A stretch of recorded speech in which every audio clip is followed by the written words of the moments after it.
So hi hello friends, అందరికీ నమస్తే. ఎలా ఉన్నారు మిత్రులందరికీ నమస్కారం.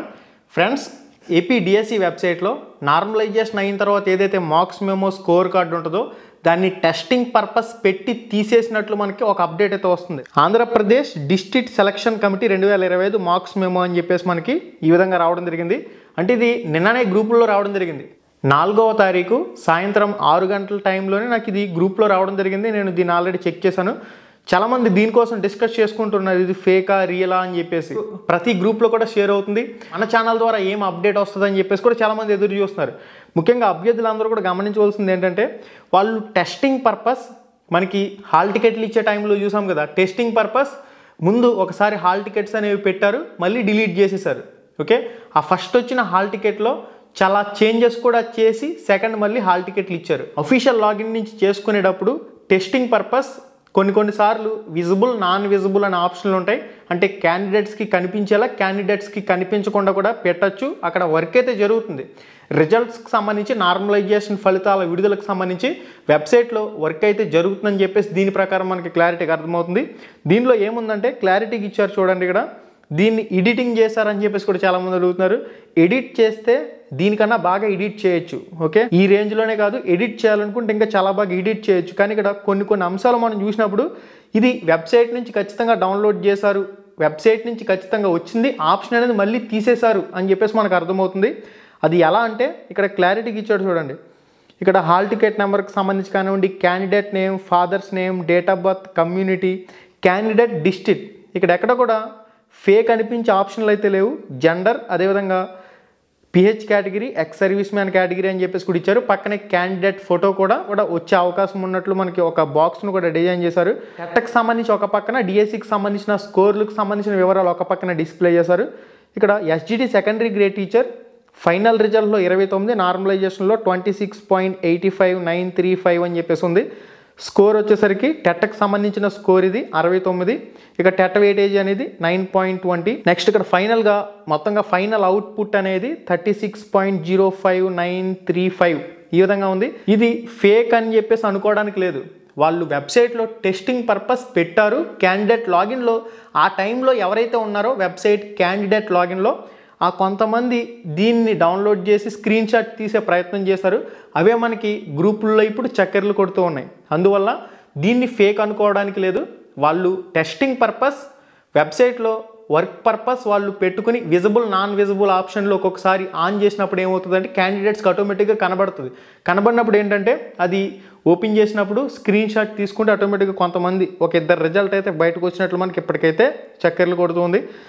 మనకి గతంలో జరిగిన 2024 టెట్కి సంబంధించి నార్మలైజేషన్లో ఎన్ని మార్క్స్ కలిసాయనేది మీరు ఇక్కడ చెక్ చేయొచ్చు. ఒక షిఫ్ట్లో 11.85, ఒక షిఫ్ట్లో 14.09, ఒక షిఫ్ట్లో 13.98, ఒక షిఫ్ట్లో 11, ఒక షిఫ్ట్లో 8, ఒక షిఫ్ట్లో 14, ఒక షిఫ్ట్లో 12, ఒక షిఫ్ట్లో 16, ఒక షిఫ్ట్లో 13. ఈ విధంగా రకరకాల షిఫ్ట్ల వాళ్ళకి సంబంధించి రకరకాలుగా మార్క్స్ అనేవి యాడ్ అయ్యాయి.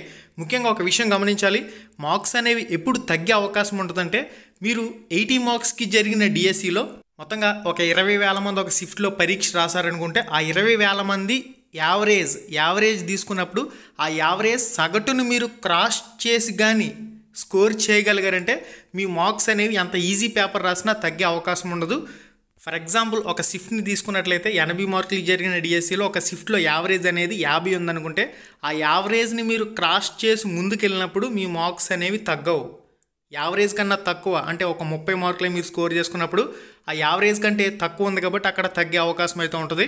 అంటే మెరిట్ క్యాండిడేట్ నష్టపోకుండా ఈజీ పేపర్ రాసిన మెరిట్ క్యాండిడేట్స్ మార్క్స్ అయితే తగ్గే పరిస్థితి కూడా ఉండదు.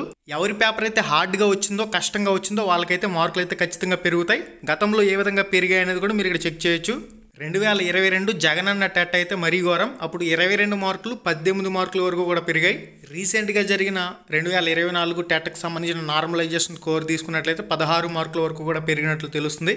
దీన్ని ప్రామాణికంగా చేసుకున్నప్పుడు డిఎస్సిలో కూడా ఇంత భారీ వ్యత్యాసాలు రాకపోయినా ఒక 3 మార్కులు, 4 మార్కులు, 5 మార్కులు ఖచ్చితంగా వేరియేషన్లు వస్తాయి. కష్టమైన పేపర్ వాళ్ళకి మార్క్స్ అనేవి కంపల్సరీగా యాడ్ అయ్యే అవకాశం కూడా కనిపిస్తుంది.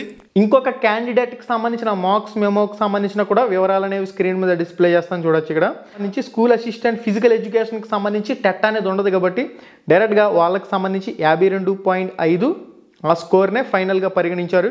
ఫిజికల్ ఎడ్యుకేషన్ టీచర్కి సంబంధించి 50.5. ఇక్కడ టెట్ అనేది వీళ్ళకు ఉండదు, డైరెక్ట్గా డిఎస్సిఏ జరుగుతుంది. అది కూడా సింగిల్ పేపర్ జరిగితే డైరెక్ట్గా నార్మలైజేషన్ కూడా ఉండదు కాబట్టి ఆ స్కోర్ని ఇక్కడ ఫైనల్గా మెన్షన్ చేసినట్లు 52.5, 50.5 అని చెప్పేసి కూడా ఇచ్చారు. ఒకవేళ నిజంగా వీటిని ఎడిట్ చేస్తే ఇక్కడ స్కోర్ అనేది ఇంత తక్కువగా ఇవ్వరు. స్కోర్ అనేది ఒక 70, 80 ఇచ్చి ఎడిట్ చేసిన వాళ్ళు అయితే అలా ఎడిట్ చేస్తారు, కానీ ఇది ఎడిటింగ్ అయితే కాదని చెప్పేసి క్లారిటీగా అర్థమవుతుంది. కానీ వాళ్ళు వెబ్సైట్లో ఓన్లీ టెస్టింగ్ పర్పస్ పెట్టారు. ఆ టైంలో ఎవరైతే క్యాండిడేట్ లాగిన్లో ఉన్నారో వాళ్ళు కొంతమంది దీన్ని స్క్రీన్ షాట్ తీశారు, వాటిని గ్రూపుల్లోకి వదిలారు అంతే. ఫైనల్ కీలో మిస్టేక్స్ ఉన్నాయని చెప్పేసి అది పెద్ద రగడ నడుస్తుంది కదా. కొంతమంది మంగళగిరి విద్యాభవన్కి సహితం వెళ్ళి పక్కా ప్రూఫ్స్తో ఆ ప్రశ్నలకు సంబంధించి అక్కడ ఎవరైతే నిపుణుల కమిటీ ఉందో ఆ నిపుణుల కమిటీ ఆధ్వర్యంలో పక్కాగా ప్రూఫ్ ఉన్న ప్రశ్నలకు సంబంధించి వాళ్ళు నోట్ చేసుకున్నట్లు కూడా డేటా అయితే వస్తుంది. కాబట్టి ఈ ఫైనల్ కీలో వచ్చిన ఏవైతే చేంజెస్ ఉన్నాయో ఈ ఫైనల్ కీలో వచ్చిన పక్కా ప్రూఫ్స్ ఉన్న ప్రశ్నలకు సంబంధించి చేంజ్ చేసే అవకాశం కూడా ఉంటుంది. కాబట్టి ఆ పర్పస్ కూడా ఈ ఆంధ్రజ్యోతి న్యూస్ పేపర్లో చూసినట్లయితే 15వ తారీఖు లోపు ఫలితాలు విడుదల చేసే అవకాశం అంటూ కూడా మనకు రావడం జరిగింది. కాబట్టి వీటన్నింటినీ మనం ప్రామాణికంగా చేసుకున్నప్పుడు ఫైనల్ కీలో ఏదైనా మళ్ళీ చేంజెస్ చేశారంటే కంపల్సరీగా నార్మలైజేషన్ స్కోర్లో కూడా వాటిని యాడ్ చేయవలసి ఉంటుంది. కాబట్టి మనకి త్వరలోనే ఫలితాలనే వచ్చే అవకాశం అయితే ఉంది. ఎగ్జాక్ట్గా డేట్ చెప్పమంటే మాత్రం ఇప్పటికైతే అఫీషియల్గా ఎటువంటి ఇన్ఫర్మేషన్ అనేది లేదు. కాబట్టి యాజ్ సోన్ యాజ్ పాసిబుల్ ఫలితాలు అనేవి నార్మలైజేషన్ స్కోర్ ప్లస్ టెట్ ఫలితాలు అనేవి ఫైనల్ అవుట్పుట్ అనేది మనకి వచ్చే అవకాశం అయితే ఉంది. వన్స్ రిజల్ట్ అనేది వెబ్సైట్లోకి వచ్చిన తర్వాత క్యాండిడేట్ లాగిన్లో చెక్ చేసుకోవాలి. అందరికీ కూడా తెలిసిందే, ఏపీ డిఎస్సి వెబ్సైట్లో క్యాండిడేట్ లాగిన్లో చెక్ చేసుకోవాల్సి ఉంటుంది. క్యాండిడేట్ లాగిన్లో రిజల్ట్ వచ్చిన తర్వాత ఆటోమేటిక్గా మెరిట్ లిస్టులకు సంబంధించి 13 జిల్లాలకు సంబంధించి, సెలక్షన్ లిస్టులకు సంబంధించి మొత్తం 13 జిల్లాలకు సంబంధించి మళ్ళీ రిజల్ట్ వచ్చిన తర్వాత ఒక 1 వీక్లో ఖచ్చితంగా వెబ్సైట్లో అప్డేట్ చేసే అవకాశం కూడా ఉంటుంది. కాబట్టి అభ్యర్థులందరూ కూడా వెయిట్ చేయాలి. ఇప్పటికైతే మాత్రం రిజల్ట్కి సంబంధించిన ప్రాసెస్ అయితే జరుగుతున్నట్లు తెలుస్తుంది. ఇక ఫైనల్ కీలో ఎవరైతే మిస్టేక్లో ఉన్న అభ్యర్థులు ఉన్నారో కంపల్సరీగా మంగళగిరి విద్యాభవన్కి పక్కా ప్రూఫ్స్తో వెళ్ళి అక్కడ నిపుణుల కమిటీతో మీరు నేరుగా చర్చించి వాళ్ళకి ఏదైనా ఖచ్చితంగా దానికి అవకాశం ఉందంటే వాటిని అయితే రాసుకుంటున్నట్లు సమాచారం. మరింత అప్డేట్ ఇన్ఫర్మేషన్ ఏదైనా వచ్చిందంటే తప్పకుండా మీకు అయితే తెలియజేయడం జరుగుతుంది. మళ్ళీ వీడియోలో మళ్ళీ కలుసుకుందాం. శుభం, ధన్యవాదాలు.